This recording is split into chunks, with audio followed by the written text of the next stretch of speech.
Hello, everyone. Thank you for joining us today for the FAA and Industry Safe Air Charter Workshop. I'm Tim Allen, your MC. I'm an Operations Aviation Safety Inspector with SEIT, the Special Emphasis Investigations Team in Fort Worth, Texas.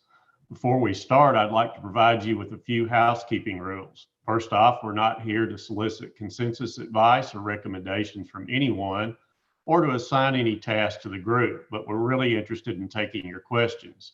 To do that, we'll be posting the Google form link on the live stream. Feel free to submit a question there at any time. Throughout the webinar, we'll select some questions you have submitted via the Google form, which I will discuss with our panel. Our FAA team is monitoring the live stream, so if you have any problems at any time during the meeting, give us a shout and we'll assist you.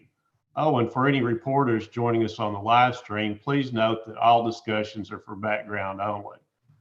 Now I'd like to introduce to you Larry Fields. Larry is the FAA's Deputy Executive Director of Flight Standards.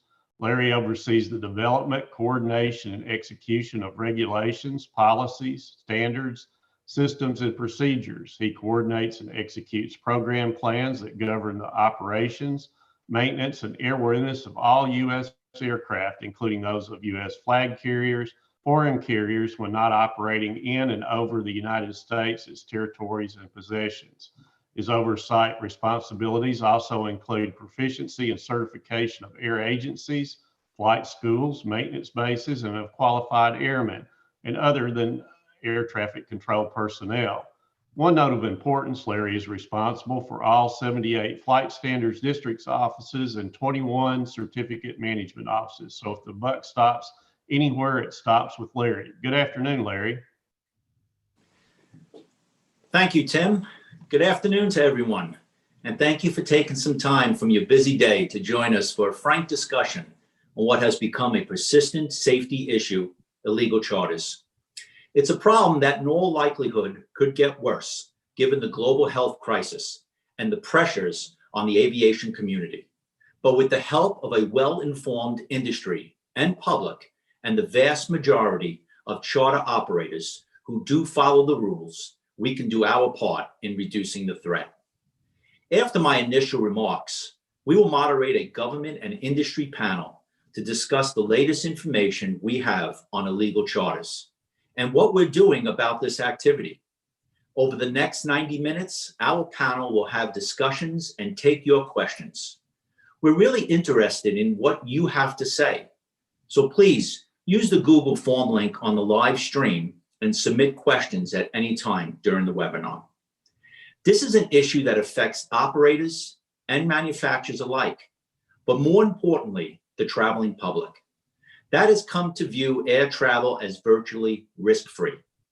They trust that the basic safety precautions airlines must follow will apply across the board to anyone operating an FAA-registered aircraft.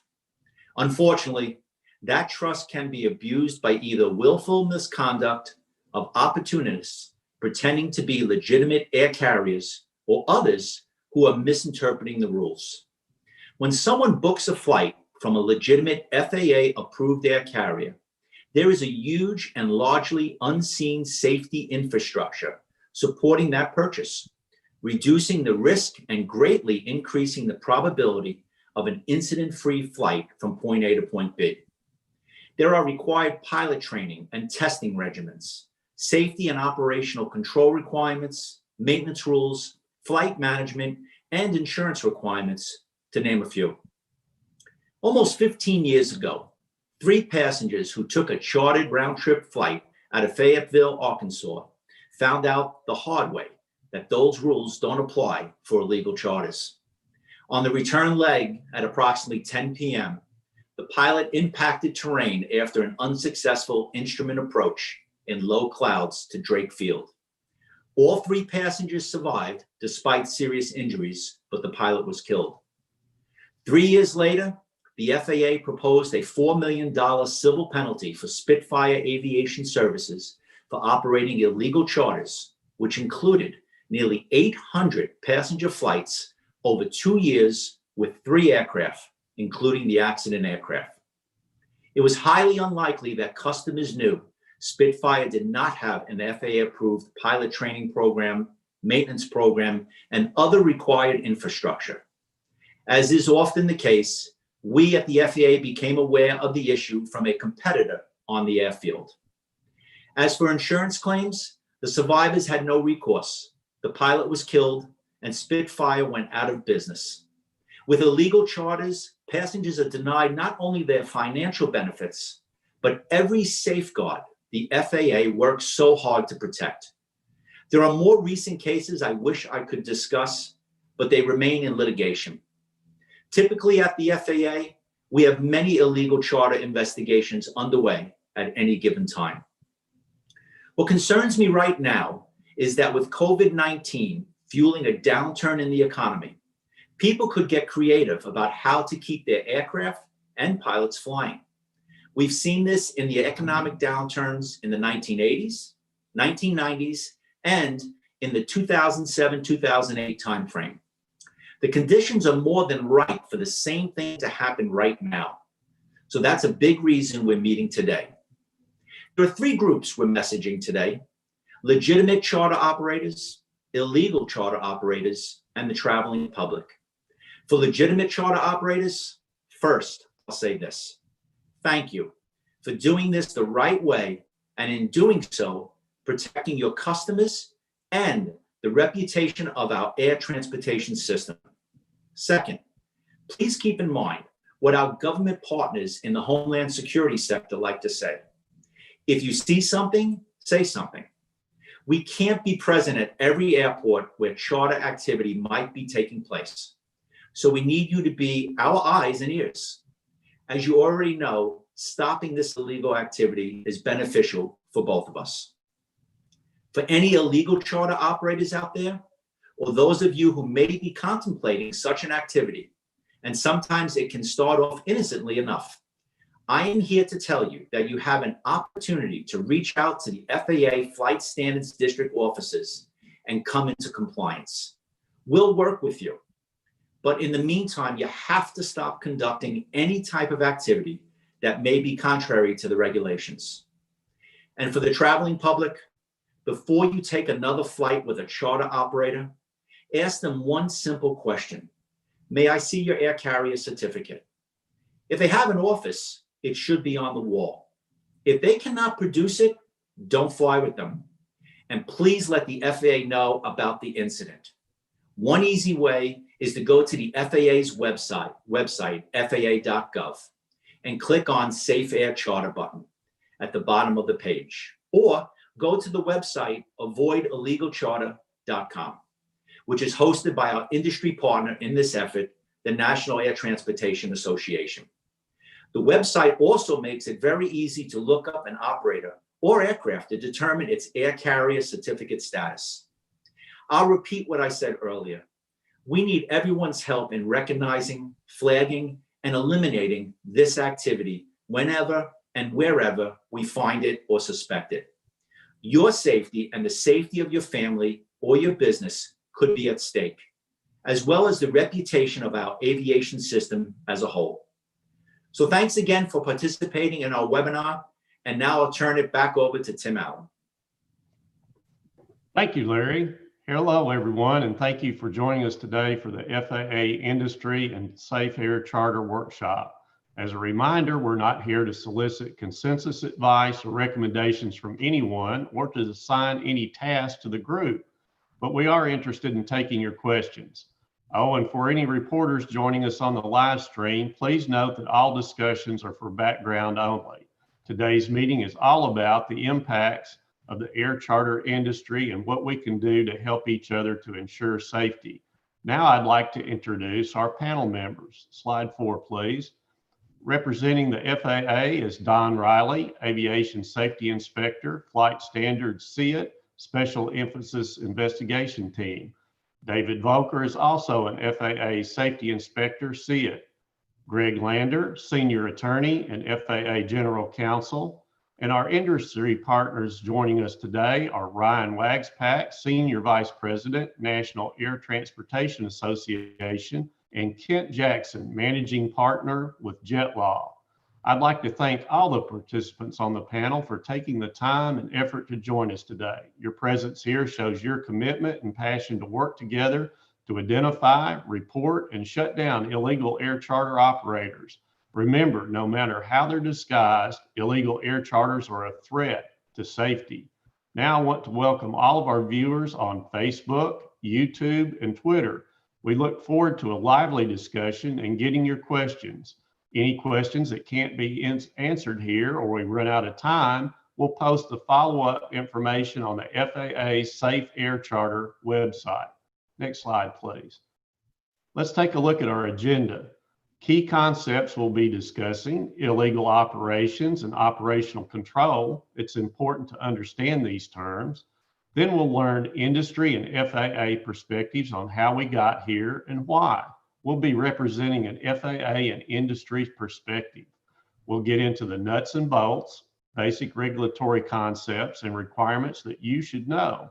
It's important to know which FAA operational rules apply, Part 91 or Part 135. Then it's on to appropriate versus inappropriate reimbursements and holding out, and exactly what constitutes an illegal charter. Next, we'll discuss what's being done to address illegal charters. Then we'll wrap up with giving you resources and red flags to look for and where to get more information. The next slide, we'll talk about what do we mean by illegal operations. Operations conducted under Part 91 that should be flown under Part 135 by an air carrier or Part 91K by an authorized fractional program manager. Examples of this include improper flight sharing, such as FlightNow, wet leases disguised as dry leases, individual leases, for example, owners wet leasing to offset cost of ownership or help a friend, Blackbird and similar systems to hold out to the public, improper dry lease pools, essentially fractional programs without the additional protections required by Part 91K, and 135 operators conducting unauthorized flights, such as aircraft not on their certificate or flights outside their authorized air operations area. Slide 7. The next topic for discussion is operational control. A key element the FAA has observed in suspect operations is a failure to understand the concept of operational control or for it to be ignored. Lessees tend to sign documents stating that they have operational control, but it's likely that that control remains with the lessor. Let's get started. On the next slide, we'd like to ask our industry partners to share their perspective on how we got here. I'll turn it over to Ryan Wagspack and Kent Jackson. Then we'll hear the FAA perspective from Don Riley and Dave Volker. Let's begin with Ryan Wagspack. Thank you, Tim, and good afternoon, everybody. So I'm Ryan Wagspack, Senior Vice President with the National Air Transportation Association. I spent almost 2 decades in the industry working with aircraft owners, charter customers, and 135 entities around the country. And I saw firsthand the challenges, but also the opportunities in the market. So in November of 2018, I joined NATA as an executive to continue to make progress and invoke some real change in the industry. Because at the close of the day, it's all about keeping our flying public safe and keeping our size safe. So thank you for having me on. Kent? Thanks, Ryan. I share Ryan's views. I've been in this industry for a long time. I started flying in 1980, and I've been writing books and helping clients with these issues since 1993. And the problem of the illegal charter has always been there. Sometimes it's because people don't understand, and sometimes it's because people don't care. As an industry, we're working on both of those issues. Thanks.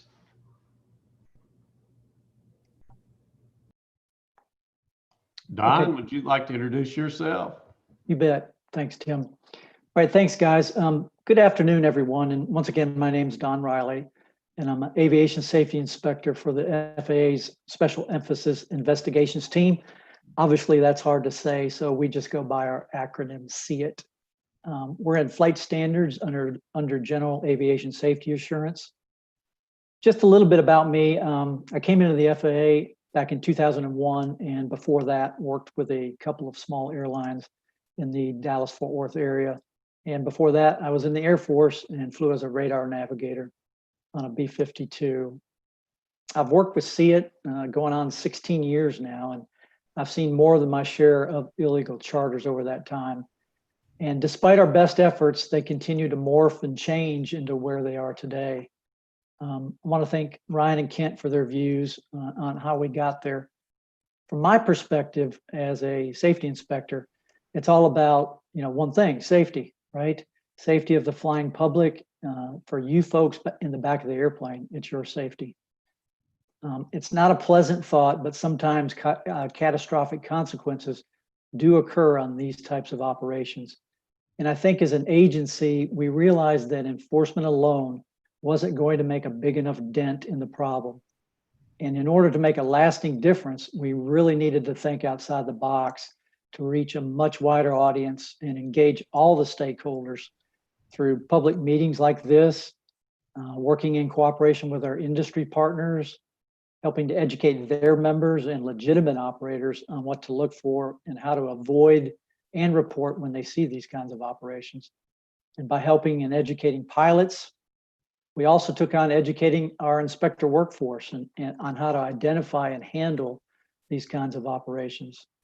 And finally, to the number one stakeholder in all of this, you in the back of the airplane, we needed to reach out to you, which brings us to today and your safety. So from my view, that's kind of how we got here. And now I'd like to introduce Dave Volker. Hi, everybody. Again, my name is David Volker. Thanks, Don. I started out in aviation back in the 70s, decided to make a career out of it back in the 80s. I became a pilot examiner and I ran a flight school and flew corporate and charter and air ambulance. Then in the late 90s, 96, I joined the FAA. I was a principal operations inspector for about 20 years, involved with 135 oversight responsibilities. And then in 2017, in January 2017, joined the SEIT, Special Emphasis Investigations Team. And hopefully we can all work together and make a change in the illegal charter business. Back to you, Tim. Thank you, everyone. Let's bring in FAA Senior Attorney Greg Lander to briefly introduce himself and help us understand the basic regulatory requirements, the nuts and bolts of charter operations. Good afternoon, Greg. Good afternoon, everyone, and thank you, Tim. My name is Greg Lander. I am an attorney with the FAA's Enforcement Division, and I echo Larry's earlier comments. Today, I want to focus on you, the traveling public. I want to help you to recognize your potential liability using legal and illegal operators and to choose wisely. Looking at slide 9, as we defined in the regulations, operate means to use or cause to use. Operational control with respect to a flight means the exercise of authority over initiating, conducting, or terminating a flight. The key words in this definition are exercise of authority. Those words and the entire definition mean that the person having operational control is responsible for the operation of the aircraft. If we look at slide 10, operational control involves 3 basic areas: air crew, aircraft, and flight management. Advisory Circular 91-37B provides a detailed explanation of operational control, as well as evidentiary facts to determine who has it. Those factors include who provided the plane, who provided the pilot, along with the other factors listed on the slide. Determinations of operational control are fact-specific and made on a flight-by-flight basis. Please turn to slide 11. With regard to aircraft leases and the federal aviation regulations, there are two main types of aircraft leases, wet and dry. And I assure you that they have nothing to do with water, but they have everything to do with operational control and liability. In a wet lease, the aircraft and at least one crew member are provided together as a package. In a wet lease, the lessor, the person providing both the plane and pilot, retains operational control. A dry lease of an aircraft is one in which the lessor provides only the aircraft, and the lessee, the person leasing the aircraft, supplies his or her own flight crew and exercises operational control of the flight. Think of a wet lease in terms of taking a ride share or a taxi. The ride share or cab company provides the car and the driver. You're just along for the ride. The ride share or cab company is exercising operational control. If there are any issues, the ride share or cab operator is responsible. Similarly, when you use a certificated air carrier or air operator, you can be sure that you are not exercising operational control of that flight and are not liable for it.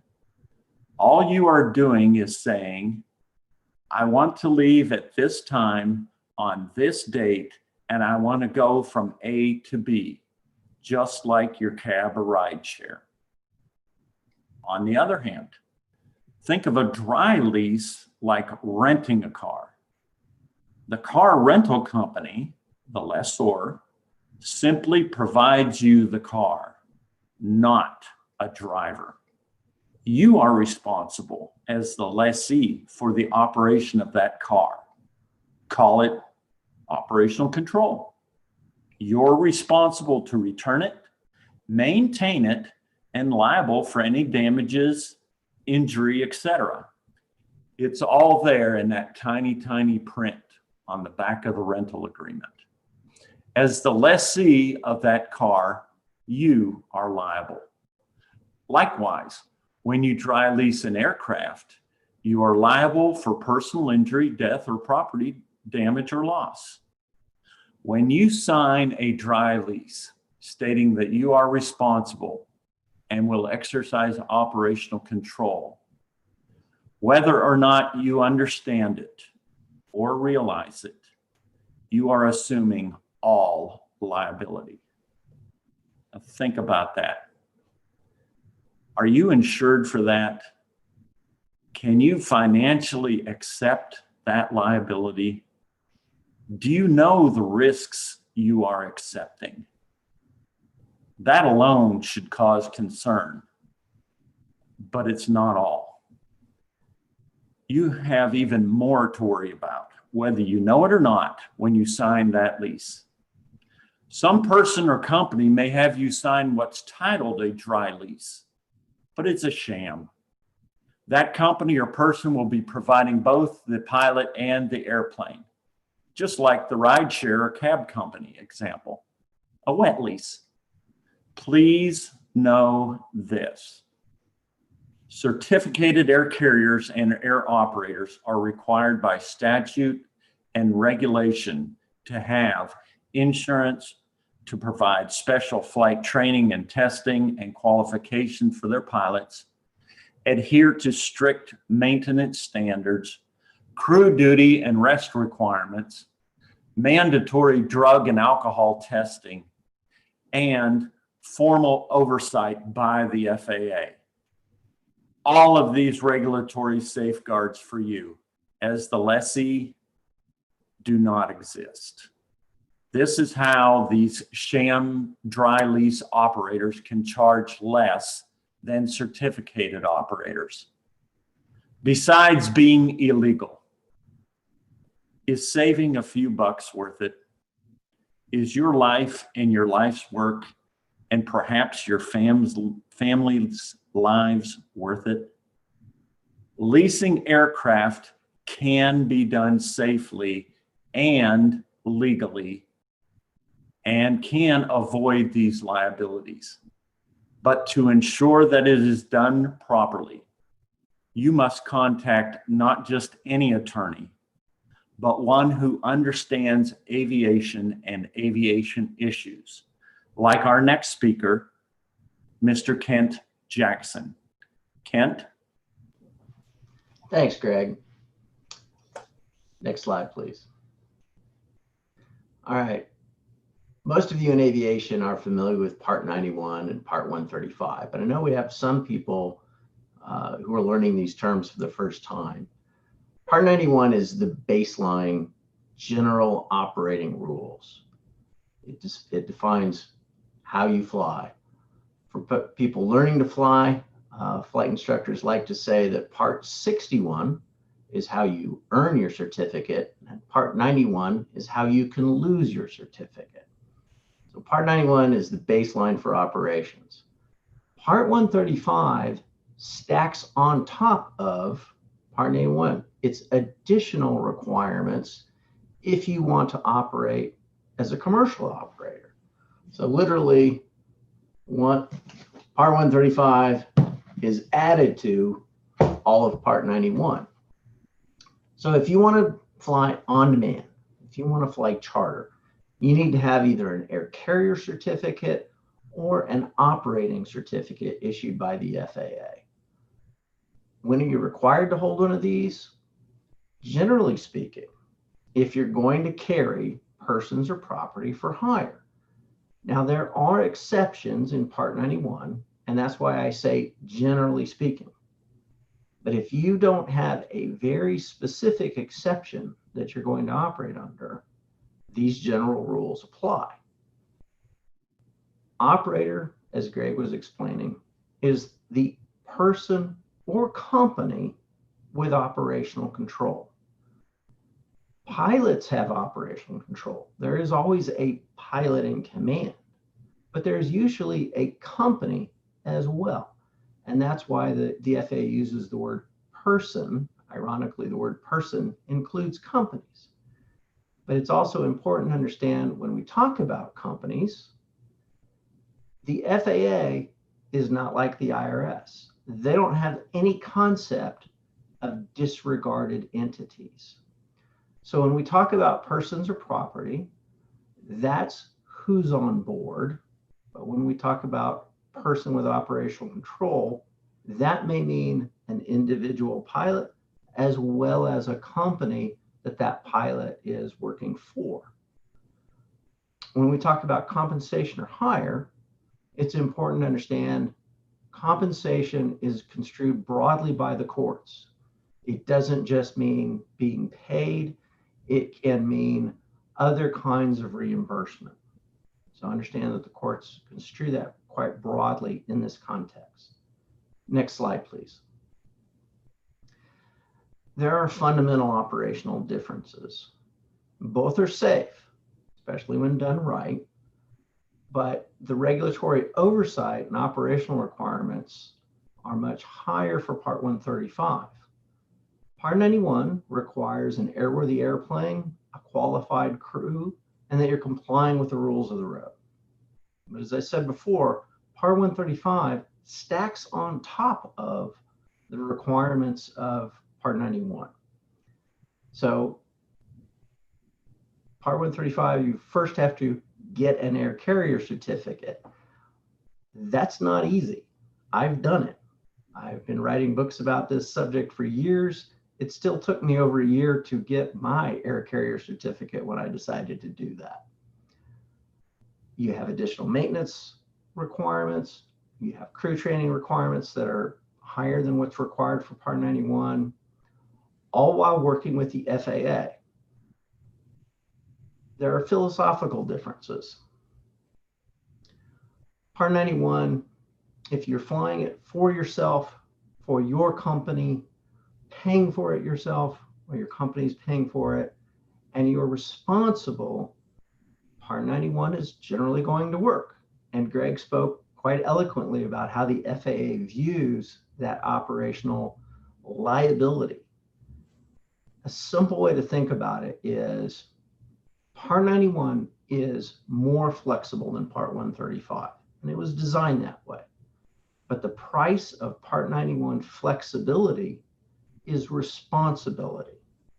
And if someone is approaching you with something that's not charter, but somehow doesn't give you any responsibility while operating under Part 91, you should be suspicious. We're going to talk more about holding out later, but if someone is holding out airplane and crew under Part 91, unless there's a very specific exception, it should be done under Part 135. If you're a mere passenger paying for a flight, you should expect the additional oversight that comes with Part 135. Thank you, and back to you, Tim. Thanks, Kent. Don Riley will tell us about types of illegal charters and holding out. Okay, thanks, Tim. All right, so what does an illegal charter look like? It's a really good question, especially for you guys riding in the back of the aircraft, some of the forms that these things take. And by far, the most common scheme we see from our side at the FAA is what's known as a sham dry lease. It's kind of been spoken to already, but I want to tell you how it works. You get approached by someone, or you hear about an operator down the road that flies people out to Vegas or on business trips at a cheap price. They have a great jet and they're really easy to work with. Sounds like a good deal. You'll pay them, and just like a charter operator, they take care of everything. But when you actually look into it, you find that they want you to sign a dry lease for their jet, still at the great price. Now, with a true dry lease, you would take possession of the aircraft and you would operate it as your own, kind of like Greg Lander explained. You would go out, hire and pay the pilots. You would be in charge of getting the fuel set up, in charge of scheduling the aircraft for the flight, maintenance, etc. But remember, it's yours to use by this dry lease, much like leasing a car. That's why you would have to do all these things in a true dry lease. You would have control. You would have operational control. And oh, by the way, again, you have the liability too. But that's probably not what you wanted, right? You wanted someone else to take care of everything, take care of all those headaches and the liability, so you can just ride. So the sham now comes into play because it's actually the lessor, the person you signed the lease with, that maintains control, operational control of the aircraft. From the pilots to the scheduling, to the fuel, to the maintenance, etc. They handle everything just like a charter company would. And of course, they charge you for it. But here's the rub that I want you to remember. With this sham dry lease, this operator that's in control of the flight has none of the required safety measures and controls that a legitimate authorized operator has for your safety. They have become an illegal operator without certification and authorization from us. And therefore, you are literally accepting a higher level of risk, and you're accepting the liability. Higher risk, higher liability. It really doesn't sound like a good deal to me. And I want everyone to remember this, even if it's the only thing you take away from today. A legitimate FAA certificated authorized operator will never ask you to sign a dry lease. Advisory Circular 9137B has been mentioned. It is a great document. Again, it's 9137B. It's titled Truth in Leasing, and it's written directly to shed light on this scenario. It will help you avoid this scheme. It's a great guide, I promise. Okay, management companies. Management companies have been around forever and are completely legitimate. Aircraft owners don't want the headache of having their own flight department, so they will hire a management company to do it for them. The only problem comes in if they start operating illegal charters on the side, again, possibly through these dry leases. And again, they maintain operational control and they get compensated for it. Okay, certificate holders, actual certificated air carriers that will sometimes operate aircraft that they aren't authorized to. For example, a carrier may be authorized Citation jets, but actually fly customers around in Falcons or Hawkers. Since they are not authorized these aircraft, they will not have the required maintenance, pilot training, et cetera, in place for your safety. And as you can imagine, we here at the FAA don't take kindly to this when we run across these kinds of operators. Okay, demo flights or demonstration flights. These are sometimes used as a disguise for air transportation. A demo flight is perfectly legal if the aircraft is for sale and you are interested in purchasing the aircraft. But if the flight is actually for your transportation, okay, i.e. from point A to point B for a business meeting, vacation, etc., and there's no intention of selling or purchasing the aircraft, that's going to be a problem if it's flown as a demo flight or quoted to you as a demo flight. So be careful. If you see a demo flight or anything like that on the paperwork and your need is only air transportation, be careful. Okay, fake flight instruction. This is an interesting one, and we've seen it a few times.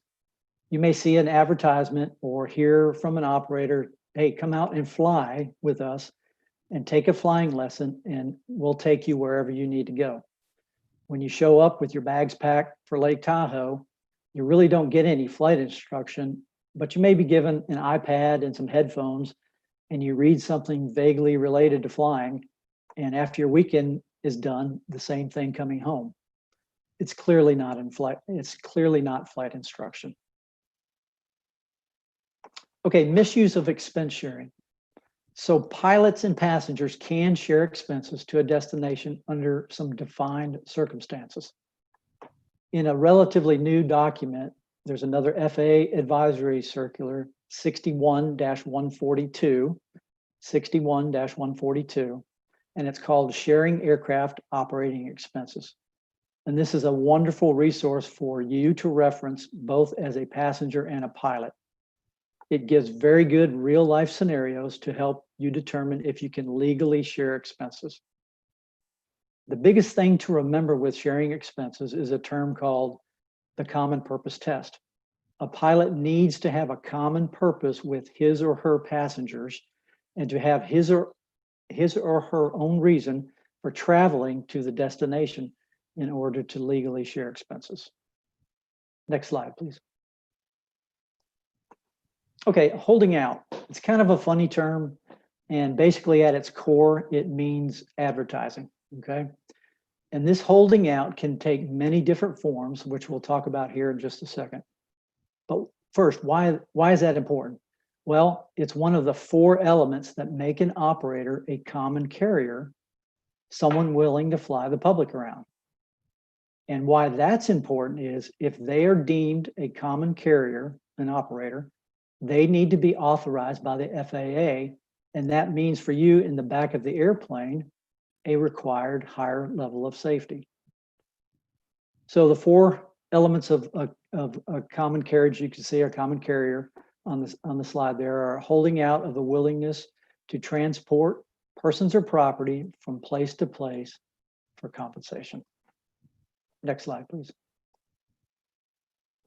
And here's some of the ways holding out can occur. It can occur through agents, meaning people that act on behalf of an operator to go out and get customers. By reputation or word of mouth. Say you're standing on the 18th green and your golfing partner says, hey, if you ever need to have a jet to go anywhere, Fred down the road there will take care of you for a great price. Give him a shout. Okay, that's word of mouth holding out. And reputation is similar, and just like it sounds, Fred has a reputation to fly folks around and everyone in the area knows about it.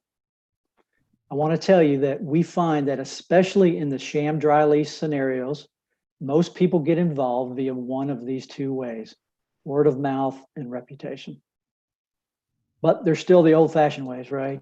Advertising in magazines, newspapers, perhaps a bulletin board on the airport terminal, or in the FBO. And obviously these days it can happen via the internet and social media, which is everywhere. Before we move on, I just want to reiterate to you, if you or your friends or your business partners have gotten involved with an operator in any of these ways, please, as Larry said earlier, make sure they are authorized by asking the simple question, can I see your FAA certificate? Tim, back to you. Thanks, Don. Ryan, would you please talk about the 3 types of charter operators? Absolutely, Tim. Thank you. So when NATA created the Legal Charter Task Force, we knew that the focus was going to really need to be heavy on education. And so we said, well, who's the market? And how do we continue to work and get out there? And we deemed there was 3 areas: the careless, clueless, and the criminal. So we deemed as the careless as kind of the individuals with a misunderstanding of the regulations, but should know better. The clueless, of course, have no idea of any of the regulations and how involved the FAA is in our regulatory space as it relates to flying in our skies. And of course, the criminal are those with the clear intent of skirting the regulations.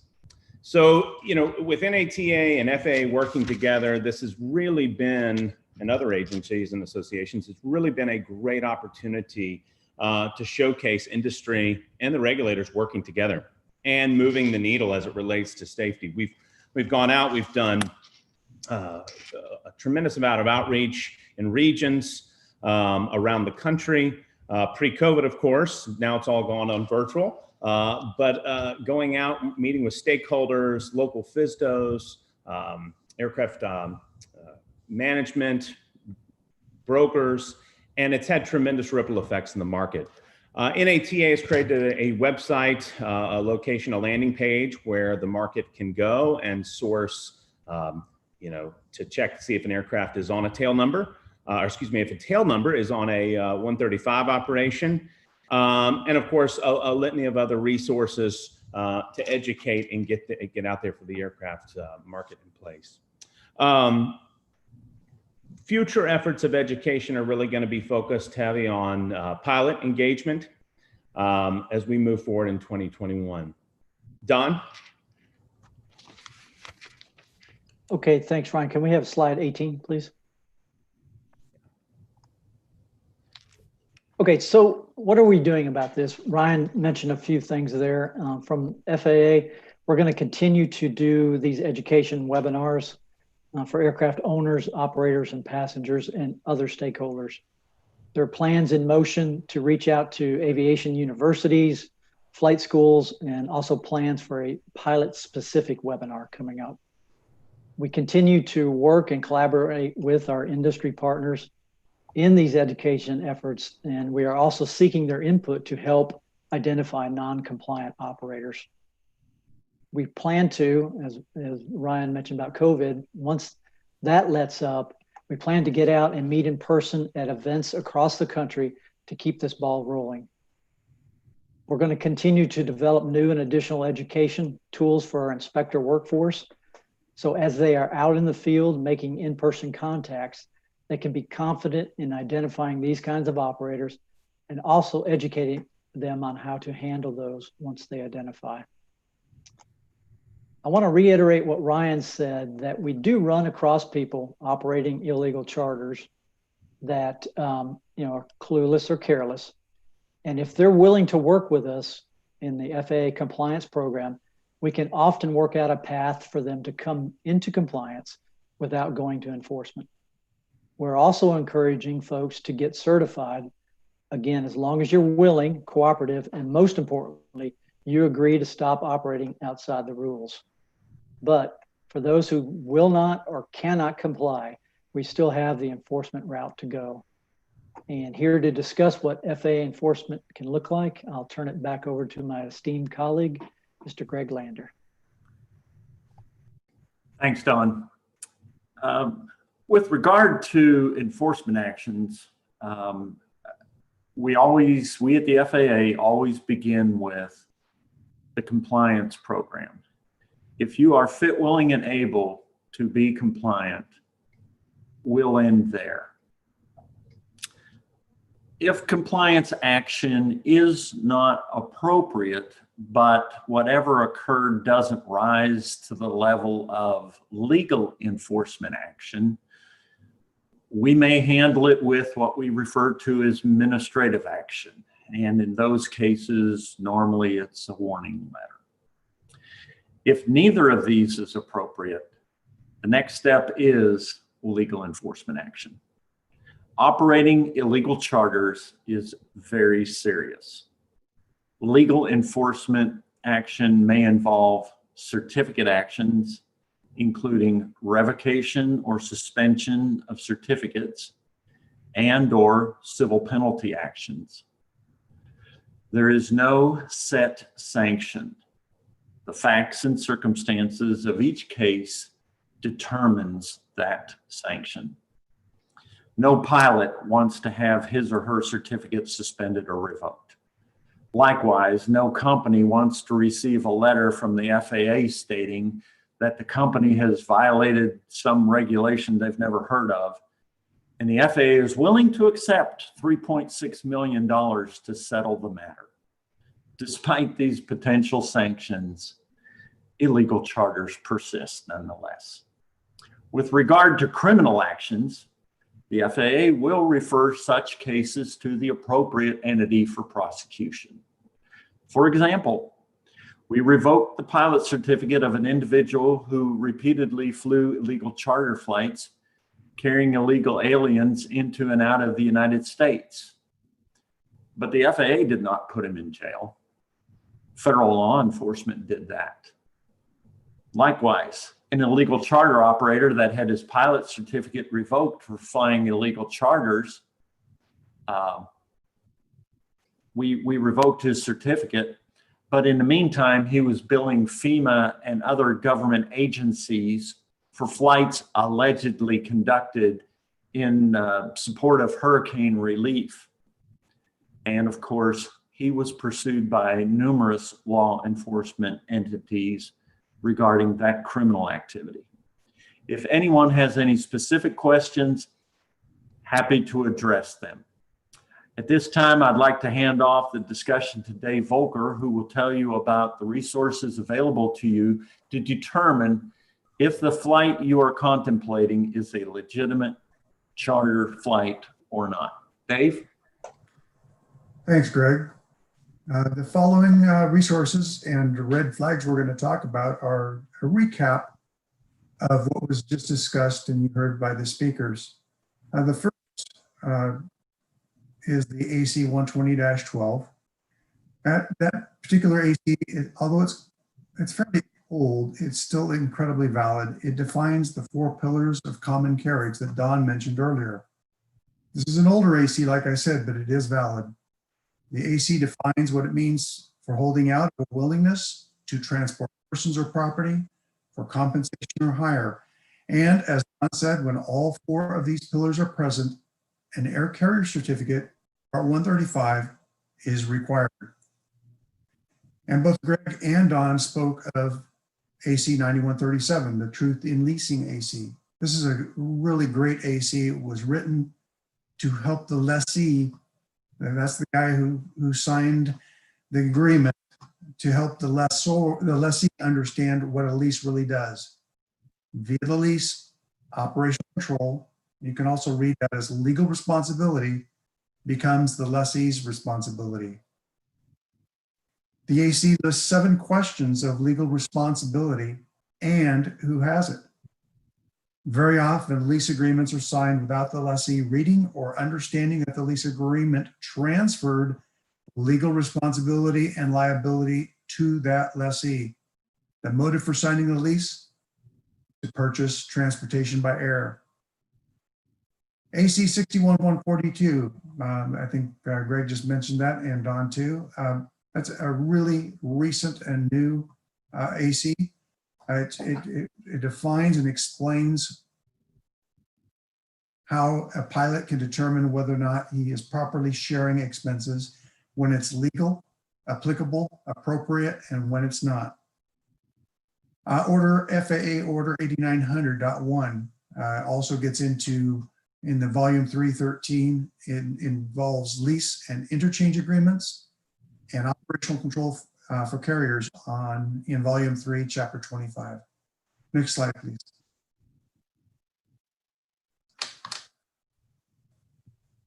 Sorry, I got to catch up.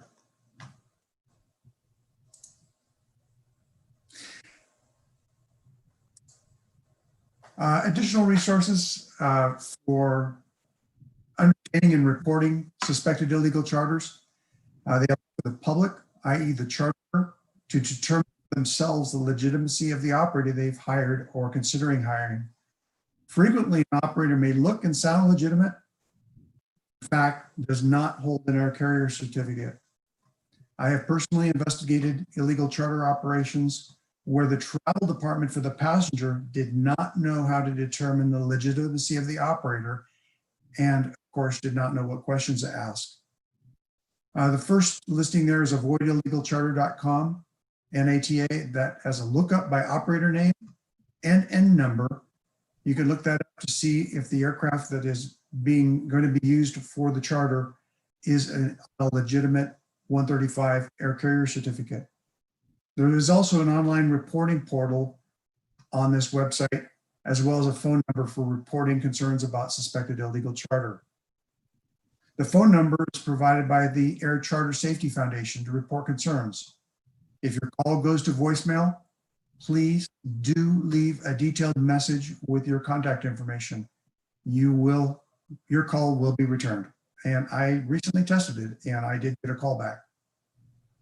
Under the Safe Air Charter website lists common red flags to help you recognize illegal charter, as well as ways to report illegal charter. There are links to FAA guidance to educate you about regulatory requirements. Additionally, there's an operator's search for legitimate Part 135 operators and a search by N number and more. NBAA.org allows you to search the topic of illegal charter and a vast array of other information.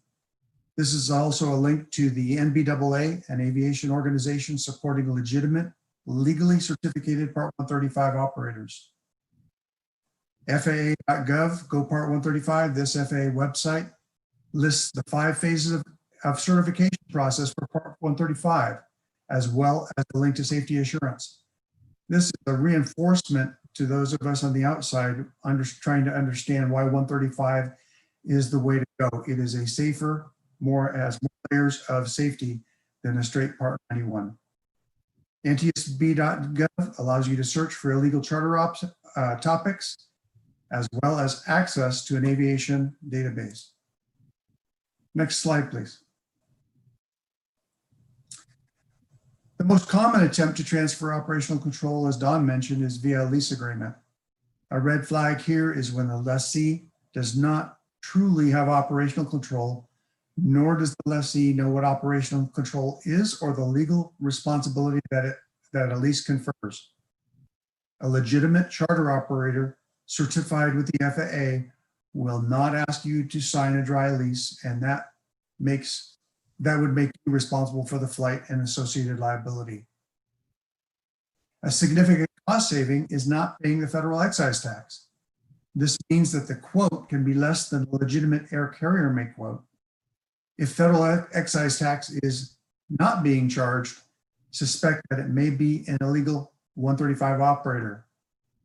However, at the moment, as a part of the Coronavirus Aid Relief and the Economic Security Act, the federal excise tax that applies to commercial operations, including charter flights conducted under Part 135 of the Federal Aviation Regulations, has been suspended effective March of 2020 through the beginning of January 2021. Some other red flags: a failure of the flight crew to give a safety briefing to the passengers, a lack of briefing cards. Those are violations of Part 135 Federal Aviation Regulations. When you ask a question that you have a concern about, a legitimate air carrier will not circumvent that question. They will not circumvent safety, and they will not avoid answering your concerns. Once more, passengers are sometimes taught how to respond to questions if asked by an FAA inspector conducting a ramp inspection. This should be a huge red flag, suggesting that this is an illegal charter. Typical coaching of the passengers might be, oh, this flight was paid for by the owner, and the passengers are not paying anything for the flight. Or the passenger is an owner via a membership in an LLC, or they are lessees and they fully understand operational control and their legal responsibility. Next slide, please. So to recap this part of it, we need help from the public to put an end to illegal charters, the illegal 135 operations. Not only do illegal charters lack the safety attributes of training and checking and flight duty limitations, drug and alcohol testing of a legitimate 135 operator that has in place, they put the public at great risk. But the illegal charter poses an economic threat to legitimate operators by undercutting their prices as well. Public awareness and involvement would go far to reduce this threat. Back to you, Tim.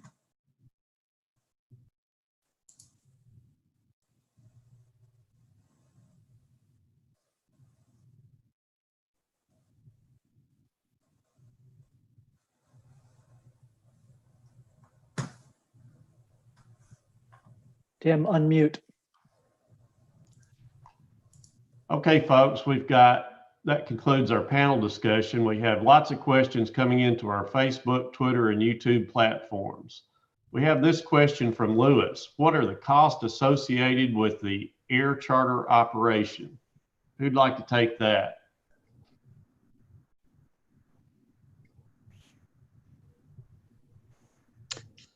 Tim, I'll give it a shot. Well, the costs are a lot of costs you may not see. Obviously, overhead costs for a charter operator, they're going to be the maintenance of the aircraft, their pilot training, safety requirements that they have to comply with, maintenance requirements that they have to comply with. So that's kind of all built into the charter price. But I think the point is here, if you get a really good, cheap price and you're thinking it's probably too good to be true, nothing like the other quotes you got, it probably is too good to be true. So be careful, that could be a red flag on a really low price. Okay, another question. What should I ask the air charter broker to determine if the flight is legal?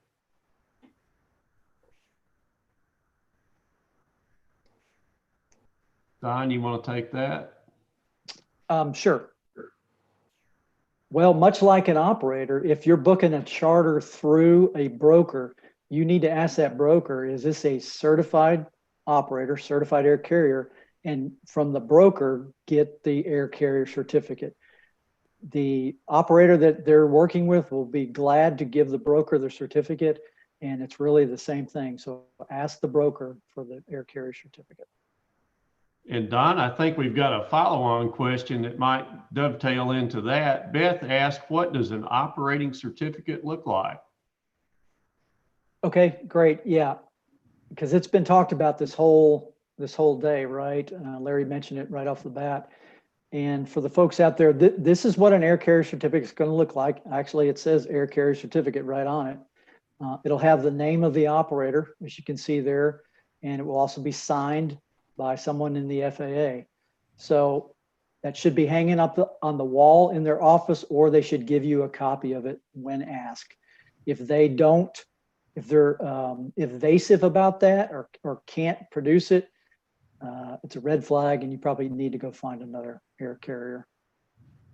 Next image, I think we have another one. Okay, so it's been mentioned, some of the websites you can go and find the N numbers or the tail numbers of the aircraft that operators are actually authorized to fly, and that is true on the websites.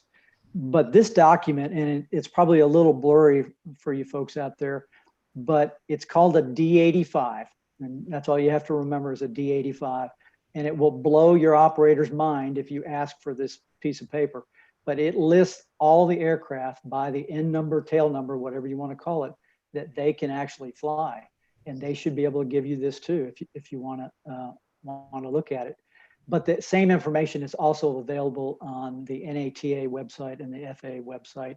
It'll be a little bit different form. It doesn't look like a document. It'll just be a list of tail numbers and numbers that each operator can legally operate. Okay. We also received a question from Ed, who asked, does the FAA have to show holding out to prove a charter is illegal? Kent, you want to take that one? Sure, and the answer is no. The FAA doesn't have to prove holding out because the general rule, which is hidden in Part 119, it's actually 119.23 subsection B, says that private carriage in an aircraft with 20 seats or less than 6,000 pounds of payload is governed by Part 135. So if you don't have a specific exception, such as 91.501 or 91.321, then the general rule of 119 applies. That needs to be conducted under Part 135. Thanks, Tim. Okay, Kent, we have another question from Joseph that says, can you please discuss the legalities of ramp checking passengers? Who'd like to take that? Greg? Sure. The legality is the FAA may conduct investigation, inspections, what have you, anywhere, anytime, obviously within certain confines, property rights, time of day, that sort of thing. But to ramp inspect an aircraft, the FAA, just off the top of my head, 6151 I1I says that upon reasonable request, pilot must provide to the administrator, that would be the inspector, pilot certificate, logs, medical, what have you. And that's part and parcel of a ramp inspection. Speaking to the passengers, that sort of thing, that's well within an inspector's purview to do. Can't force anyone to talk to us, but it's obviously within our purview to do. And then, of course, the inspection of the airplane itself is well within the FAA's statutory and regulatory rights to do. I hope that answered the question. Okay, thanks, Greg.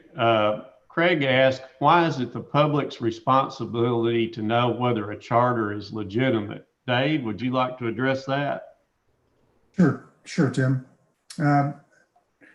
Ken Jackson mentioned a little while ago that it took a long time and a lot of work to become certificated as a 135 air carrier. The public needs to understand that that process that Kent went through was for the safety attributes to all be in place at the time he was certificated as an air carrier. Some of the things that are not there in a non-certificated entity have already been mentioned, but just to repeat them. One, the flight and duty times, where pilots are limited to the amount of time that they can actually be flying and working. Drug and alcohol programs, drug and alcohol abuse. There's no program for 91 operators to do that. Insurance, concrete operational control procedures, just to name a few. But again, to sum it up, a passenger or someone looking for a charter really needs to understand that FAA oversight is in place for that carrier, thus at least increasing their safety concerns. Tim? Okay, thanks. We have a question from Mike. Are more people chartering aircraft due to the COVID crisis? Ryan, would you like to take that? Yeah, absolutely, Tim.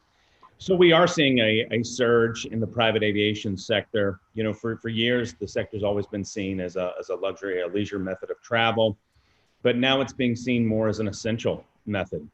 You know, we're expecting the numbers to continue to go up into 2021 as business travel has not yet returned. We're still sitting at like a 90-10 split, 90% personal and of course 10 business. So we expect that number to go up.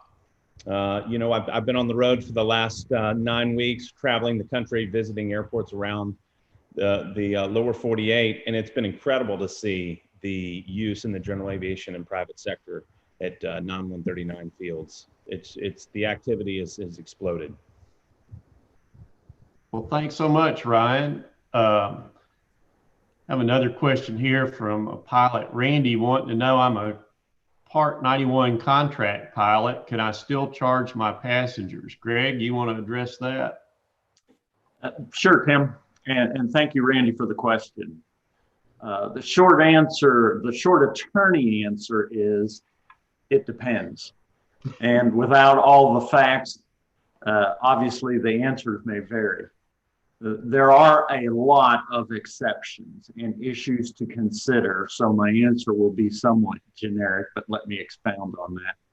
As Kent Jackson described earlier, there are two basic issues to address: Part 61 certificate qualifications, and then the appropriate operating rule, Part 91, 119, 135, etc.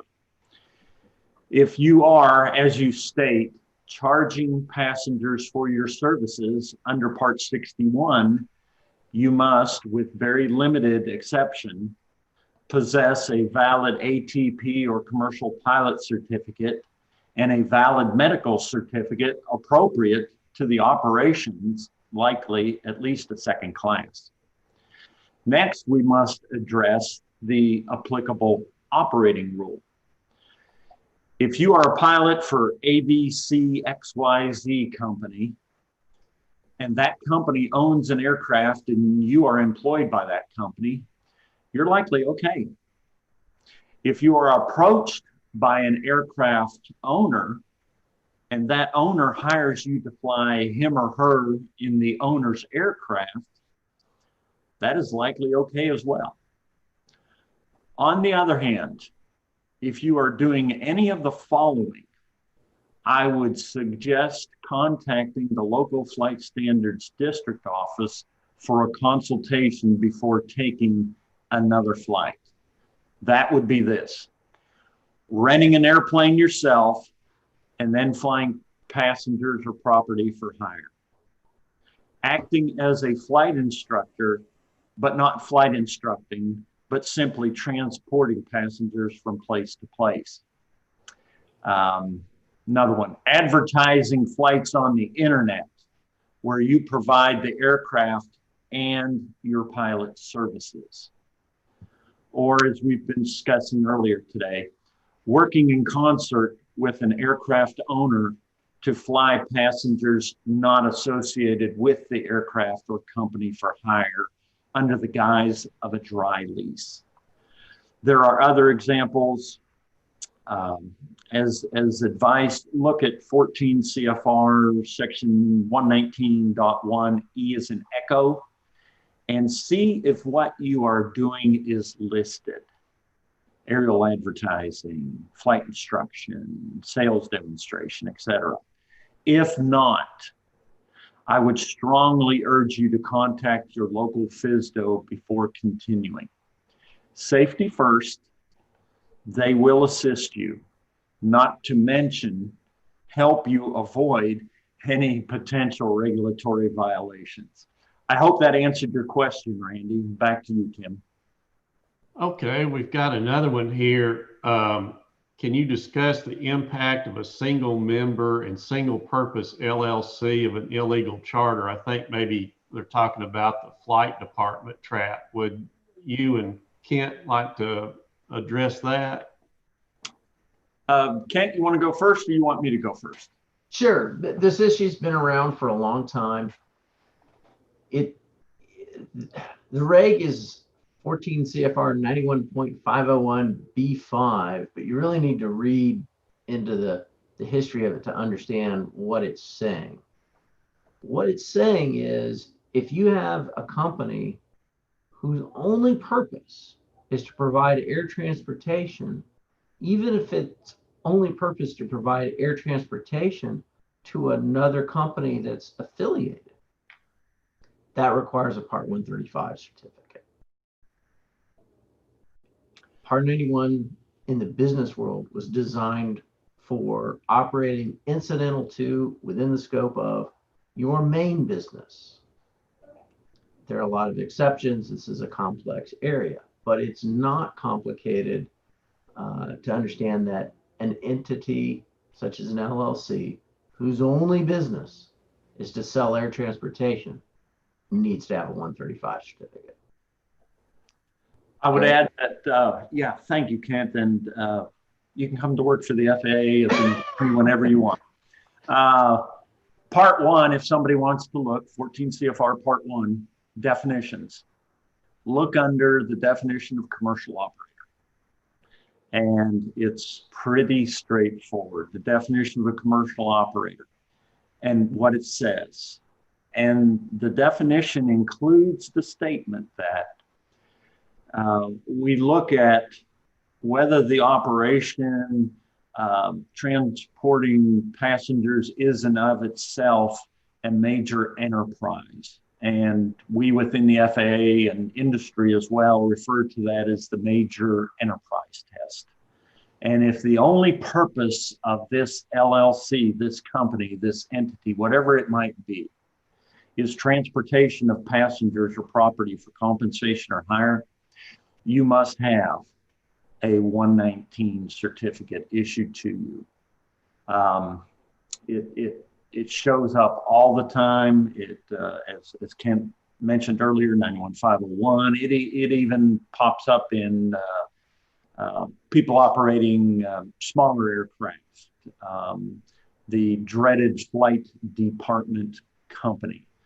Well, actually, the company has no purpose other than providing flights.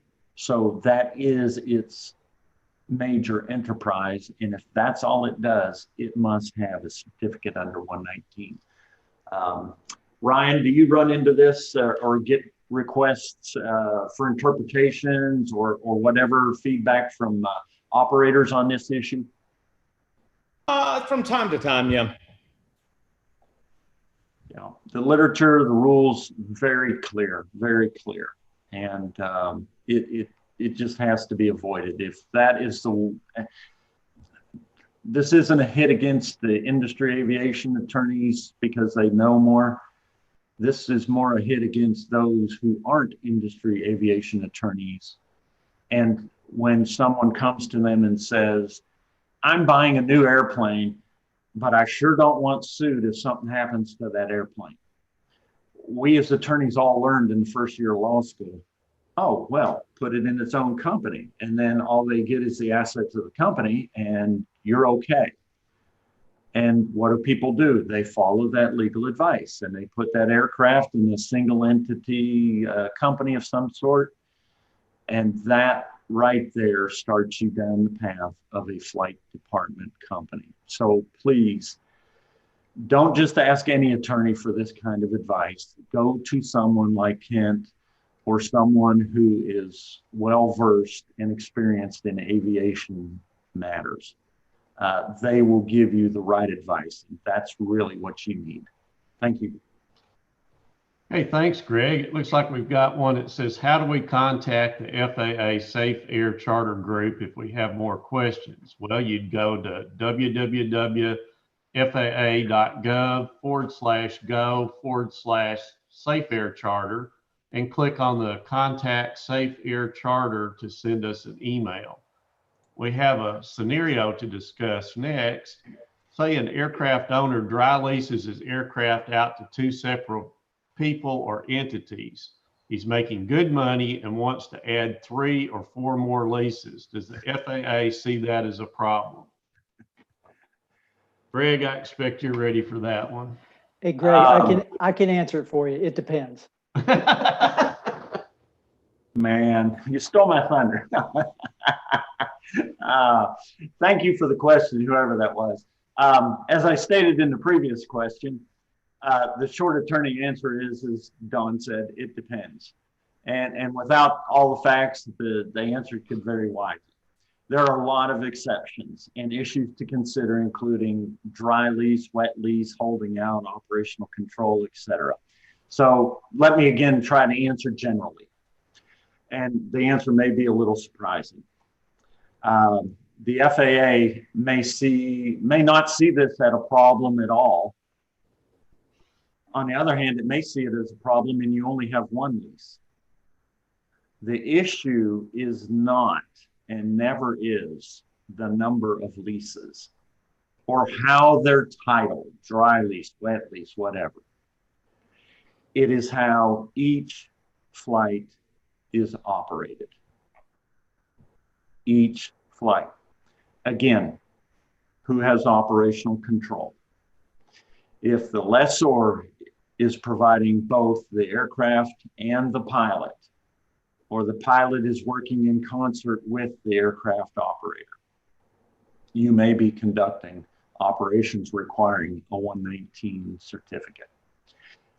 You may be holding out to the public, and you may be doing all of this without any intent to do so, but nevertheless, that is what's happening. On the other hand, it may be a very legitimate operation, but again, it's a fact-intensive by flight consideration. I would suggest that before you add these new lessees, you contact your local FSDO and ask for their assessment. If you wish, you may submit these leases to an FAA office, FSDO, and they can forward them to an FAA attorney to review. If it appears that a 119 certificate is required, the FAA FSDO will work with you to obtain that certificate. It's a win-win situation.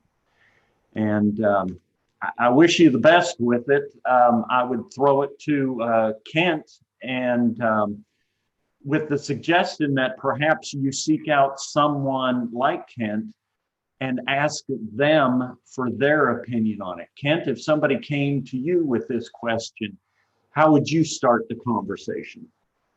Start with the conversation with where the pilot's coming from.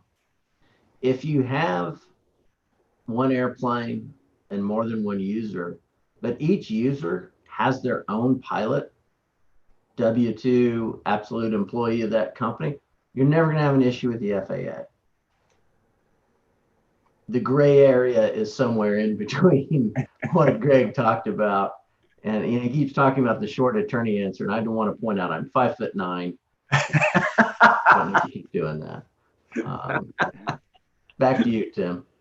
Okay, thanks, Kent.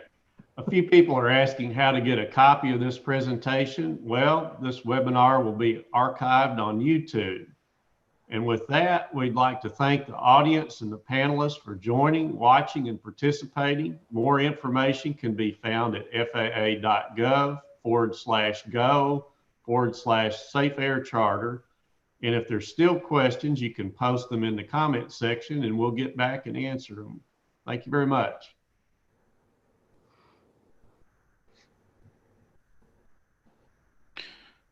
Ladies and gentlemen, that concludes the FAA Safe Air Charter Workshop. Thank you and have a safe and wonderful day. Thanks, everybody. See you. Thank you. Thank you, Kent. Thank you, guys. Great job. Ryan, great job.